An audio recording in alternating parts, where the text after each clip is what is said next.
Hello, everyone, and welcome back to the Cop Council. It has been a while. How are we, chat? Hopefully, all of yous are good and well, and hopefully, everyone's having a fantastic Friday, wherever we are around the world. Welcome back to a match preview show. It is back to normality in some sense. Of course, it is Liverpool v Manchester United, the biggest game to come back from international footy. And yeah, Liverpool do take on Manchester United at Anfield to hopefully kickstart a really good run for Liverpool after what was a really poor end before the end of the international break, I should say. Anyway, but how are we, chat? Hopefully everyone's good. Hopefully everyone's well. Like I said, I want to kickstart the show apologizing for no shows and no anything really on the channel. I have been very unwell. To the point where it didn't really want to do anything.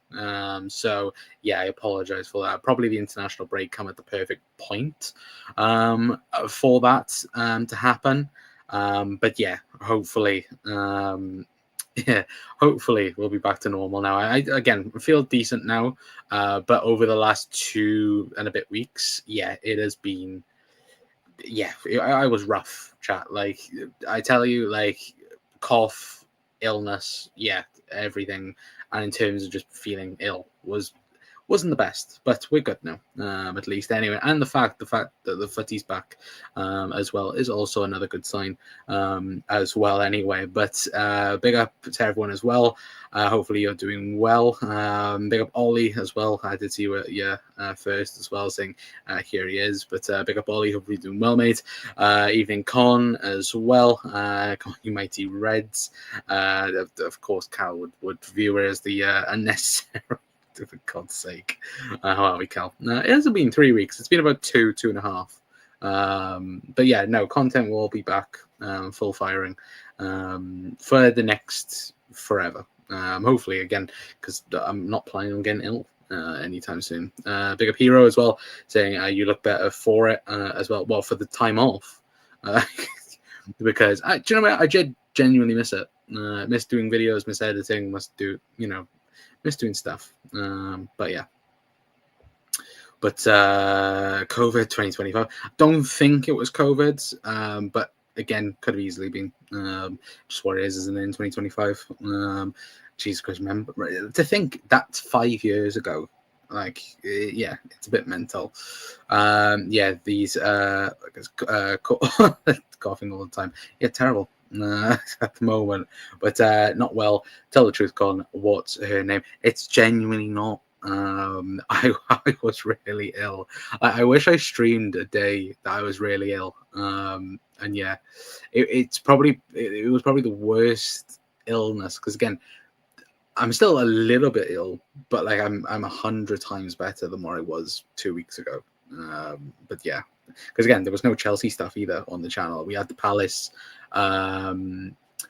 preview. I got ill on the Saturday of the Palace game, and then yeah, it was all downhill from there. So yeah, not great. Anyway, so yeah, technically, Cal, you are probably right. It has been 3 weeks. I looked on the live sector where it said, again, it was only the Palace preview. It said 2 weeks, so I thought it was 2 weeks, but no, it technically is kind of 3.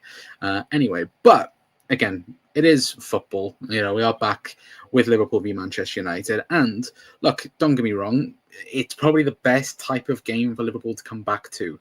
Let's not lie around it, of course. The previous 3 games for us wasn't great. Let's be perfectly honest. Liverpool have looked poor or pretty much poor all season long. And I think the last couple of games have been the true wake-up call to how the season's really gone. Look, even myself, I was kind of like, look, we've had good results, 5 wins on the bounce.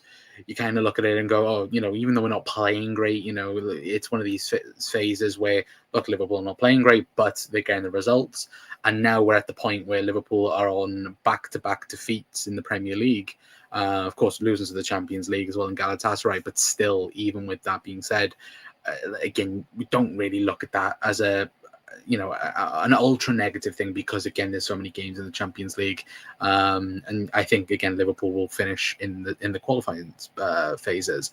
But in my honest opinion, I look at the league form, and look, I've always said, in my opinion, to win a league title, or at least over the last 9 years, for example, 9 to 10 years. Looking at it, in my opinion, Liverpool, you have to lose 3 games as a maximum to go and win a league title. We've seen that over the years where, Klopp and Guardiola would fight for league titles, Liverpool and City would fight for league titles. And, okay, it's not necessarily that now because, of course, I think realistically, Liverpool, City and Arsenal are in this title race. Of course, there are other teams at the moment fighting at the top.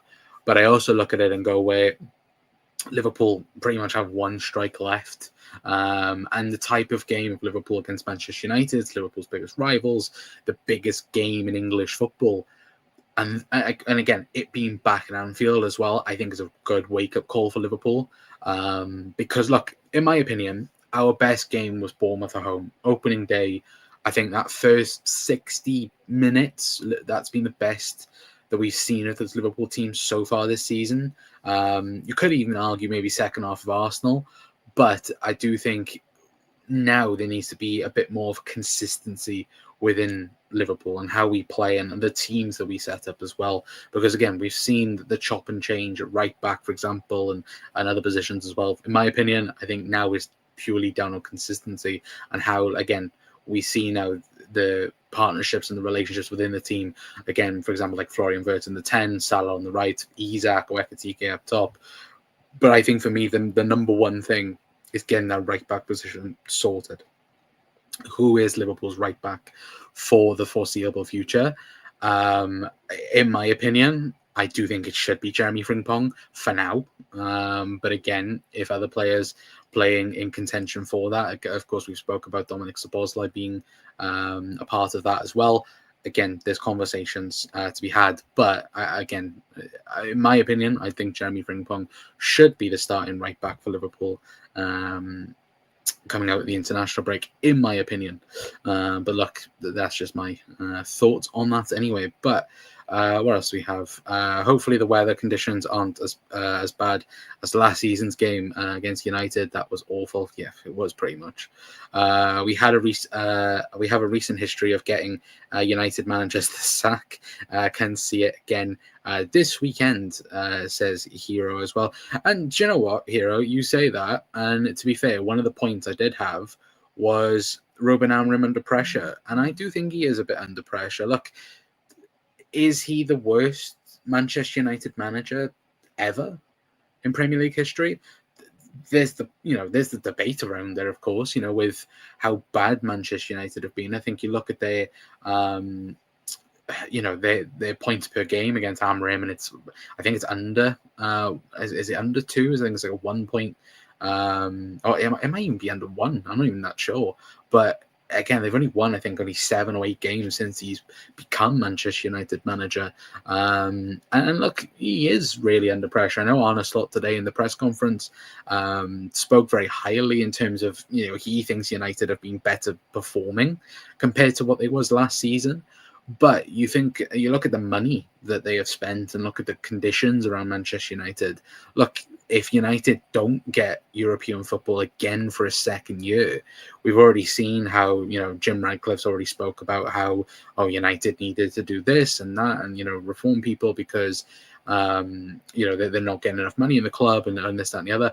Look, in my honest opinion, Manchester United, the club itself should be competing around European places. But again, like we've seen, for us over the years, in the 90s and early 2000s, where not even 2000s, I pretty much say 2010s, Liverpool was fighting for Europa League football at the time, and then if it was around at the time as well, Liverpool most likely would have been in Conference League in the 2010s era for some stage. And look, in my honest opinion, it doesn't matter how big and how massive the club is, you can always have these tough periods where they go on and have rough periods. Look at Spurs last season, but they ended up winning the Europa League. Manchester United as well.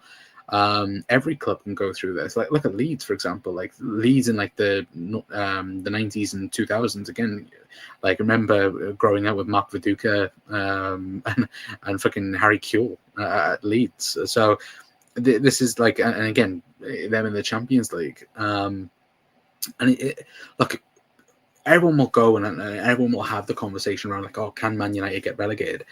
Again, I don't think it's out the realms of possibilities. Do I think it'll happen? No, I don't. I think there are three worse teams than Manchester United, but I don't think the Glazers and Jim Radcliffe are going to take forever to let him ruin the club, if that makes sense. And again, I don't think personally it's him ruining it.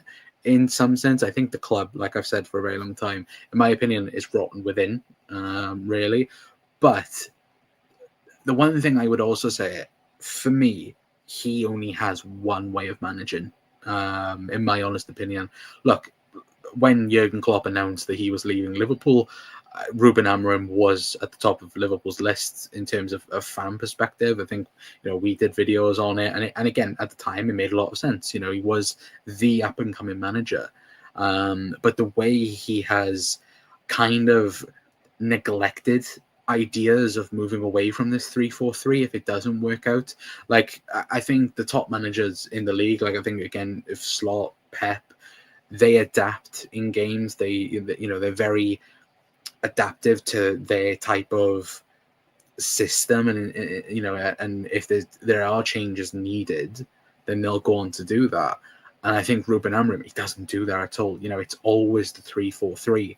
And I think one of the big things that's killed them this season, in my opinion, is having Bruno Fernandes in the double pivot. And don't get me wrong, Bruno Fernandes, he is probably the only player out of that Manchester United team from last season that was doing anything. I'm not saying it was great either from Bruno Fernandes, but him playing in a double pivot alongside a Casemiro or Emmanuel Ugarte, it's not the way forward. And I think a lot of Manchester United fans were kind of like looking at it in the summer. Well, if we did sell Bruno, then we could go and buy a Belieber, for example, and then end up, balancing the midfield a lot more. That could very well play out, perfect for Manchester United.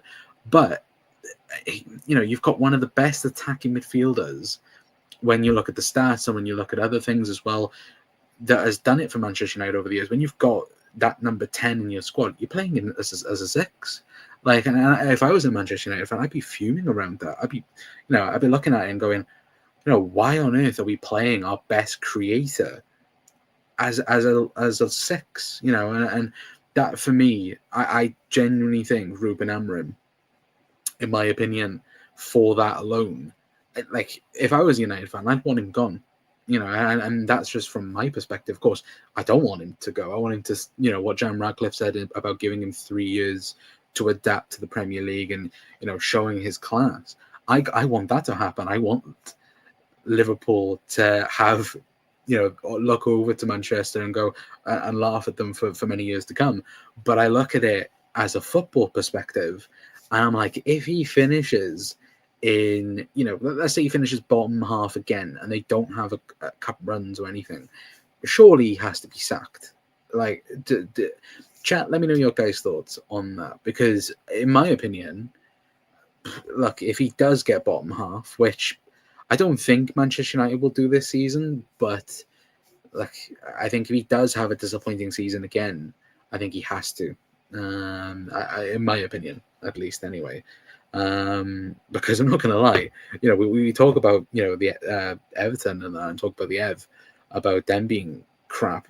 I think Everton have more chance of finishing in Europe than what Manchester United do. Which, look, who would have said that a couple of years ago as well. But Carl says 3-1 Liverpool as well against United. Ollie's gone 2-0 Isak and Florian Wirtz. Oh, God, I'd love that. I'd love if it was a Wirtz assist and a goal as well. I was against Man United. That would be really, really good.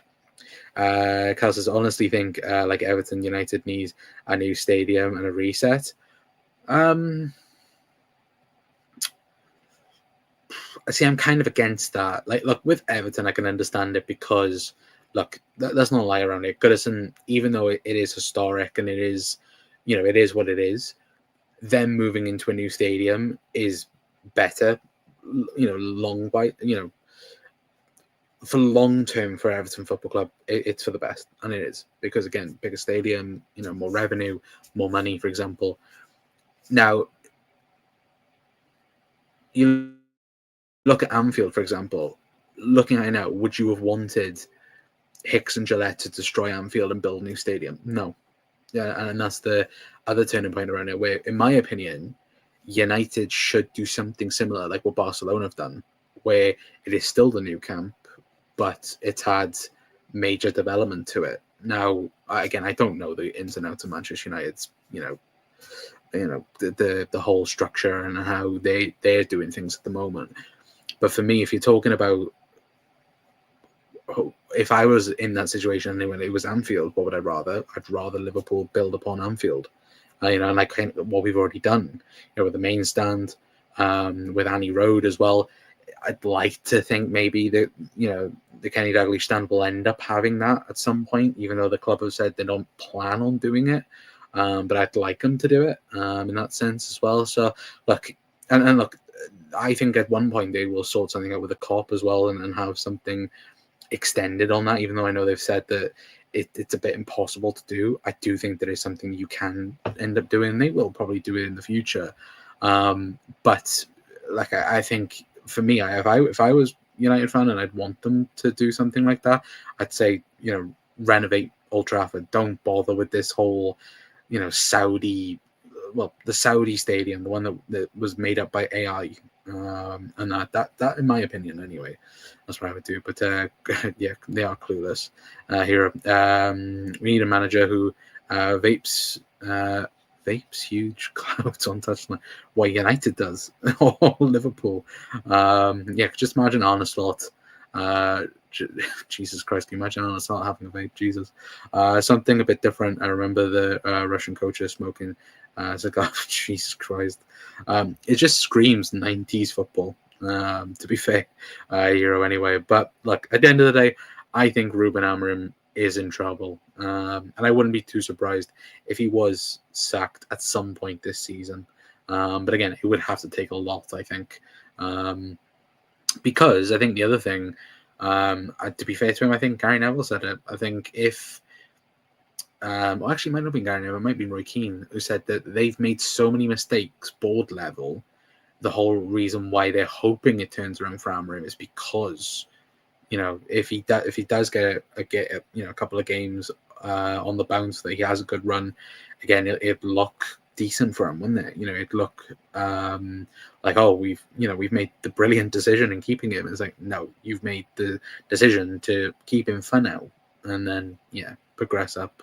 To be fair, but like it says on the title there, time to bounce back for Liverpool. Like we mentioned at the start of the show, look, 3 defeats on the bounce for the Reds, and for me, I'm sick and tired of them. I'm sick and tired of losing games, certainly in last minutes that we've been doing at the moment. But look, don't get me wrong, I know people will go into turmoil because Liverpool have lost 3 games in a row, and I think the media tried to do a little bit about it, didn't they, before the international break. But look, don't get me wrong, this is the perfect time for Liverpool to lose games. And again, I'm not saying Liverpool losing games is great, because it's not. Watching us lose 2 games, back to back in the league by last minute defeat, it's not great. I'm not going to lie, but like I said, if there is any time to lose, it is now, because simple as this, we're only 1 point off of Arsenal. And don't get me wrong, people will scream down the camera and go, oh, Liverpool are 5 points clear of Arsenal at 1 point. That is very, very true. But the one thing I would also say, we are not playing great right now, and we're not. The one thing I would say to these people is, what happens when we do start playing good and we do start looking like Liverpool of last season?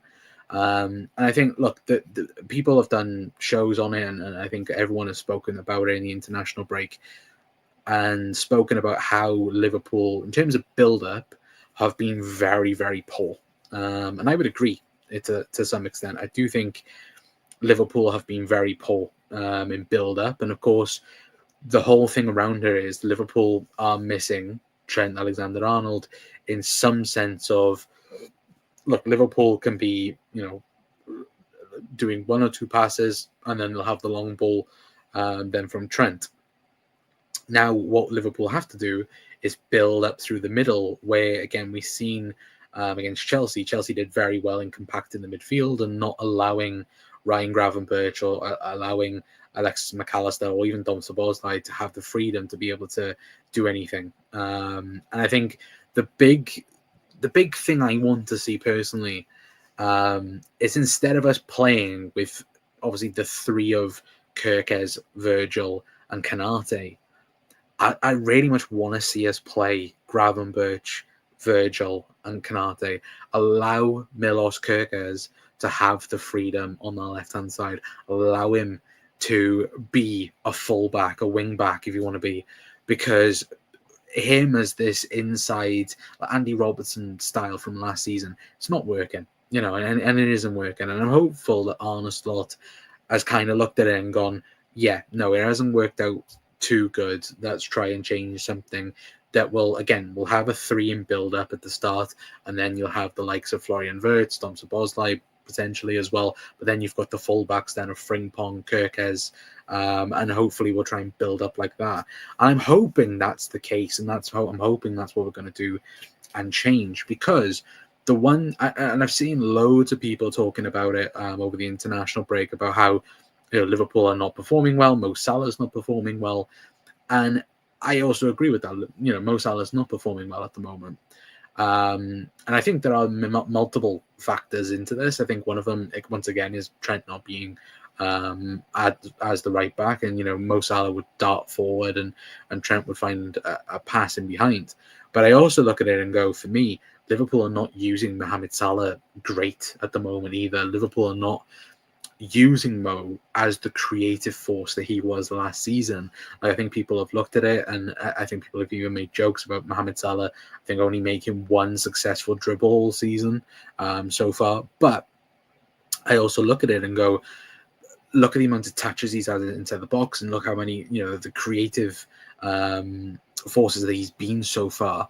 I think, again, he's only created 4 chances per game, with last season, this time last year, I think he created around 7 in 7 per 90 as well. So with that being said, in my opinion, I think, look, Liverpool have to go back to being more,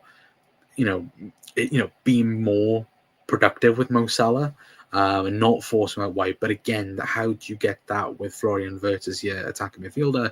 And also, when you've got Ekitike and everyone else, in my honest opinion, I think we're playing Gravenberch wrong as well, in a certain way. Like, again, it's very telling what Ryan Gravenberch said after the Everton game, where he said that the 6 has more freedom this season.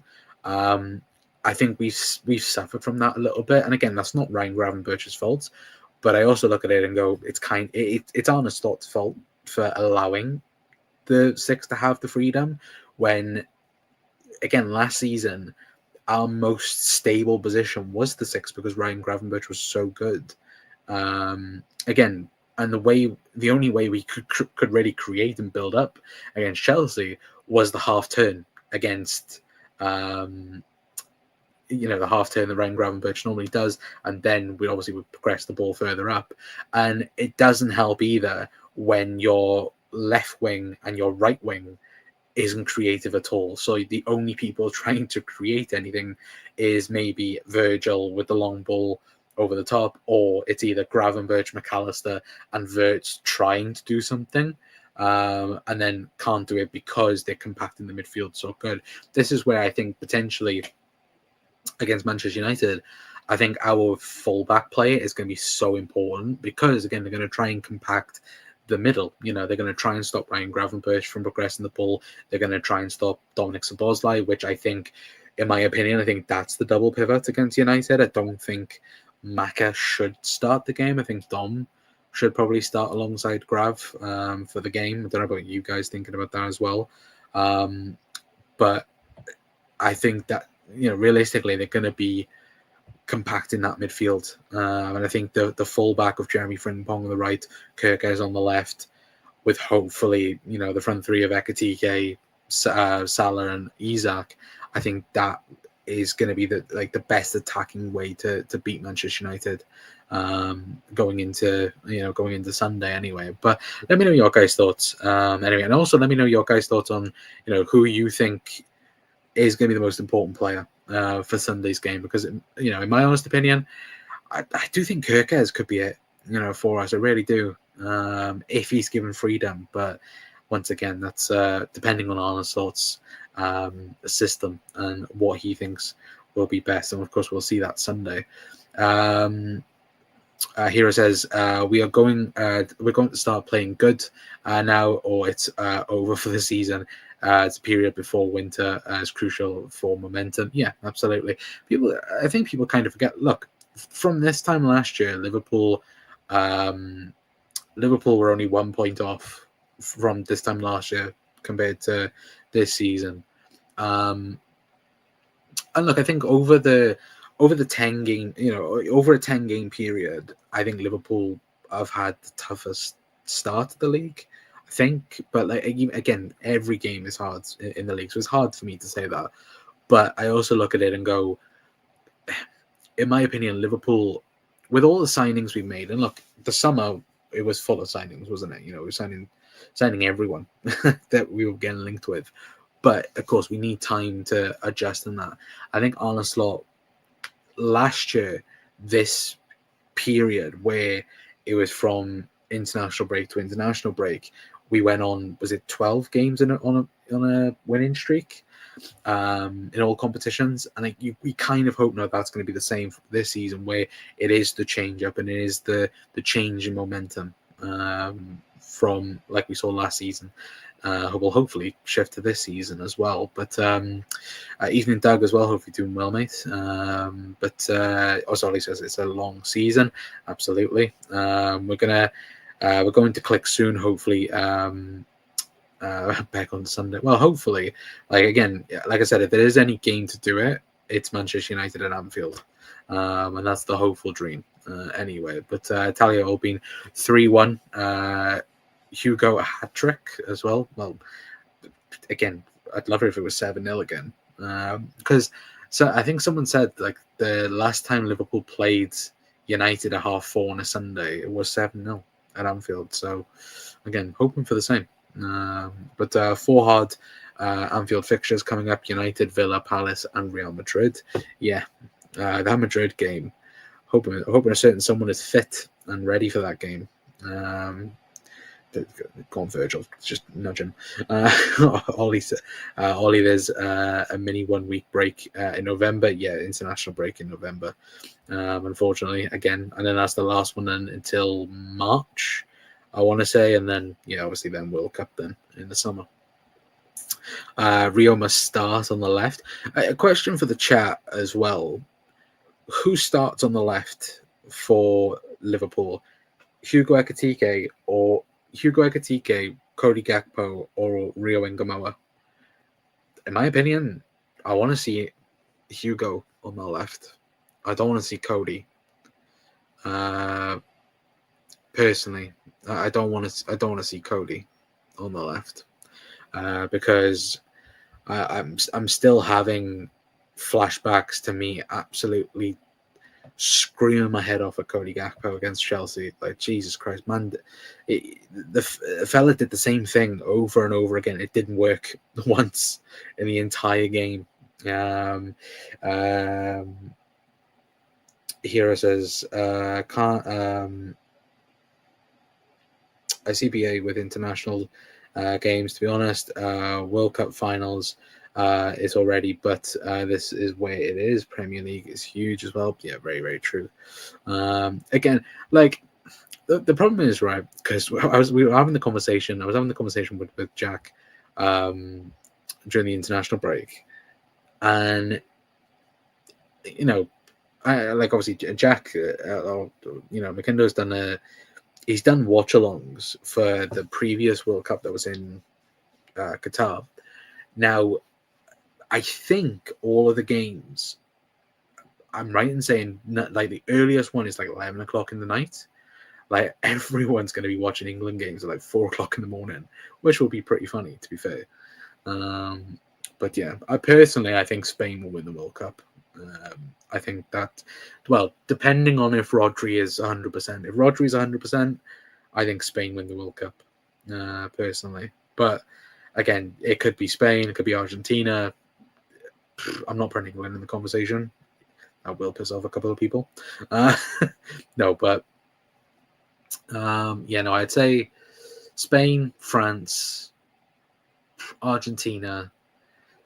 England's players have a quality chance of actually winning it if they get the right draw. Is there anyone else I'm missing, chat? I think dark horses for the tournament already. I'm gonna say it. I think Senegal could be a real dark horse in the World Cup. If you look at their team, it's a quality team.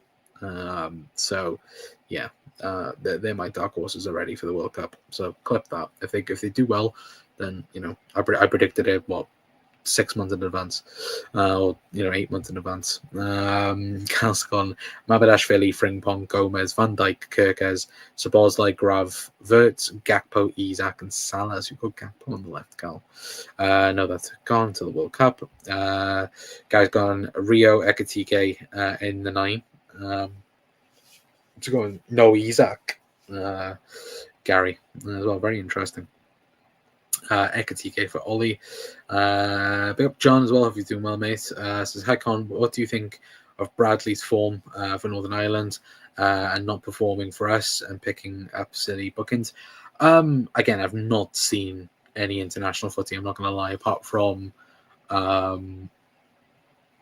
think I watched the France game, but legitimately I haven't seen nothing of Conor Bradley. But I look at it, in my opinion, Conor Bradley's not stepping up to the plate. He's doing things which, in my opinion, are basic things that he's like. There was a couple of things against.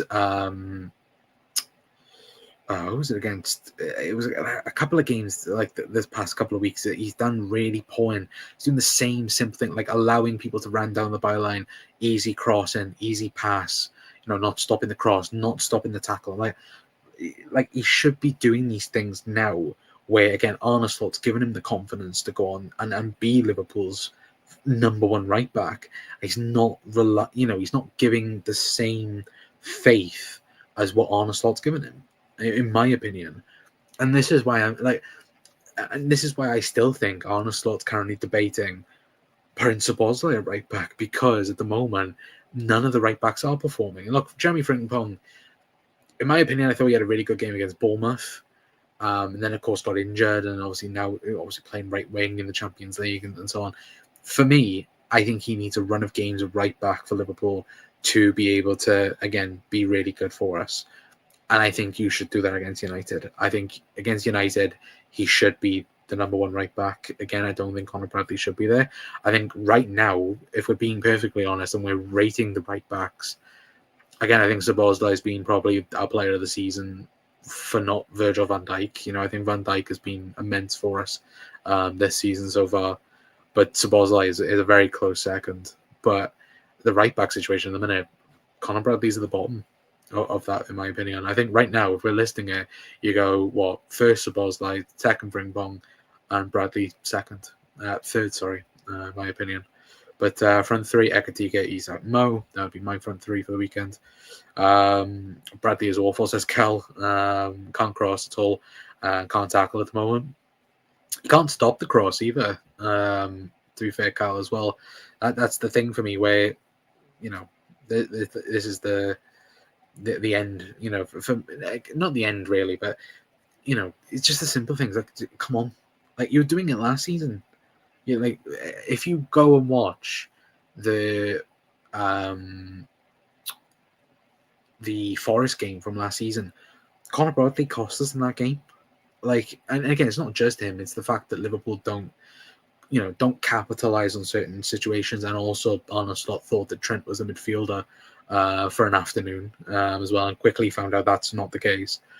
But you also look at it, and I go, in my opinion, Arne Slot changed it and we lost that game. And Conor Bradley got absolutely done by Hudson Odoi, and he's currently doing the same mistakes now.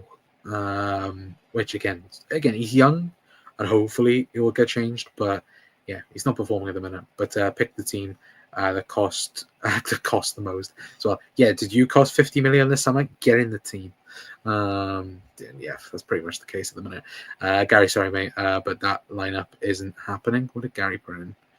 Mamadashvili, Frimpong, Konate, Van Dijk, Robbo, Grav, Jones isn't going to play, I don't think.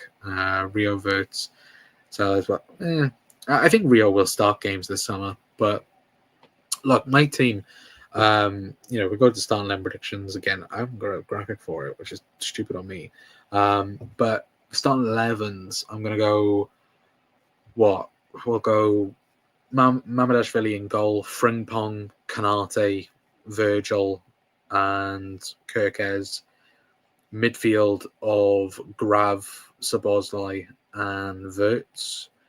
And then front three of Mo, Isak, and Ekitike. I'm going to go Ekitike off the left. Ekitike off the left because I think, look, is he going to play there consistently? No. But I also look at it and go, well, I think the way, like I mentioned, we're going to play or how we can beat United, I think, again, you can have Mo, Isak, and Ekitike more narrow and allow Frimpong and Kirkez to flourish on the wings. But again, I want to see more impact from Mo Salah as well in this game. And like, he always loves a goal against Manchester United, doesn't he? He's always impactful against Man United. So for me, I think this will be the game that it will change around for a lot of people. Like, I think Verts, Salah as well. I think them two in particular, I'm hoping will bounce back really and hopefully hit the ground running for the rest of the season as well. But Gary says Rio is something different.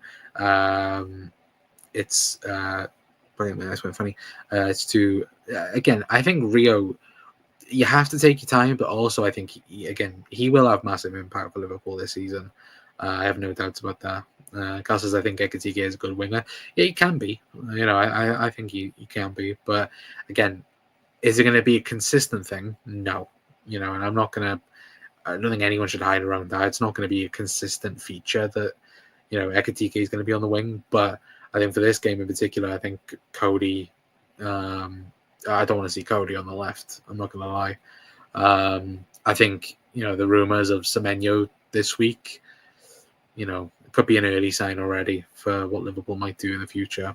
I'll get on to score predictions in a minute, Ollie. But Ingamoa is being overhyped at the moment. I would disagree. I think he's not being hyped enough. Again, watch Cal. I would say go on LFC TV whenever there's under 21 games as well, or older under 21 games. Go and watch Rio Ingamoa. I know obviously first team people have seen him, but I'm telling you now, given the right planning for the team, he will be phenomenal for Liverpool going forward. Like, I think, because people straight away go, oh, well, Lamine Yamal is, currently, doing better at the age and that and this and the other. Yeah, but he's been forced into this role. Like, I think people kind of forget about that. That look, at the moment, Liverpool are decent at the moment because, again, you've got players that can play left wing. You've got Coley, you've got Hugo, you've also got, again, Rio that can play there. But what Barcelona did, they forced, they had to kind of force Lamine Yamal to be that player at the moment because, again, Barcelona can't afford to pay 50, 60, 70 million quid for a new right winger. They had to find that type of player. And, as you said there, Carl, Amasia is so good. And it has been so good for Barcelona. Look, Messi coming through. You look at, even, latest fucking team for Barcelona. Look how many good players they got at the moment. Barcelona, pound for pound, are one of the best teams in Europe. And I mean, Yamal's a part of that as well. So, look, for me, you have to take your time with Rio, but I'd also say don't hinder his progression, because he will be a superstar for Liverpool. Hopefully. Anyway, touch wood. Anyway, but look, score predictions for Liverpool against Manchester United. I am going to go 4-0 Liverpool. I think it's going to be a battering. I think Liverpool are going to finally wake the fuck up. So, no. All joking aside, no. I think it's going to be... I'm going to go 4-0. Why not? No. All joking aside. Do I see United scoring? No, not really. Bugger it. Why not? 4-0 Liverpool. I think, look, the way we're playing is all out attack, isn't it, really? And United can't stop conceding goals. Let's be perfectly honest. So, fuck it. Go all out attack. And yeah, tell Ibu Konate to, become the defender he was last season, please. But yeah, no, I'm going to go 4-0. I'm going to go Isak goal, Salah goal, Vert goal, and Dominic Szoboszlai as well. Dominic Szoboszlai free kick. Why not? So what's that? Salah, Vert, Isak, and Dom Szoboszlai to get the goals. I'm going to go 4-0 for Liverpool as well anyway. But look, hopefully you guys have a good rest of your day. Thank you very much for everyone for tuning in to tonight's show. Like I said, things will be back to normal now as well. We will be back live and doing videos and shorts and all that good stuff as well. Like I said, we're going to probably clip up a few things from tonight's show as well and post them on the channel. And yeah, we're going to be properly back now. Like I said, I was ill, like really ill. And yeah, it's good to be back. It's good to do shows, talk to you guys. Well, I missed it quite a lot. But yeah, no, hopefully back properly now. And hopefully when we being back, we're not going to lose any more frigging games as well. That's the other problem that we had over the last couple of weeks. But 4-0, welcome back on as well. Yeah, it's, to be fair, it's normally other people doing mad predictions. But yeah, we're going to go 4-0. Good to see you back. Try not to get sick again. I don't plan to here. I really don't. I really don't want to be ill again. But yeah, thank you for being in the chat as well, guys, as well. Very much appreciate it. Fully didn't expect anyone to be in the chat, I'm not going to lie, because of how inactive we've been. If we lose, I think everyone should be. National Sick Day on Monday.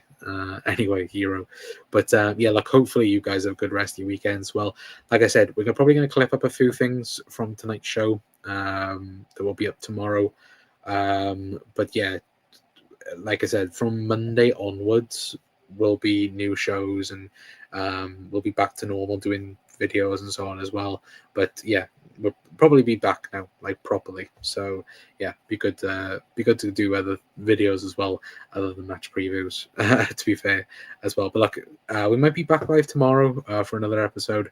But if not, there'll be clips on the channel anyway. But until next time, guys, that's going to be it from me. Hopefully, I'll see you guys live again on Sunday for the post-match reaction. And yeah, I'll see you guys on Sunday, and hopefully there'll be a video tomorrow on the channel. But if you're new around here, please do hit that like button, hit the subscribe button, and I'll see you guys later on. Ta-ra.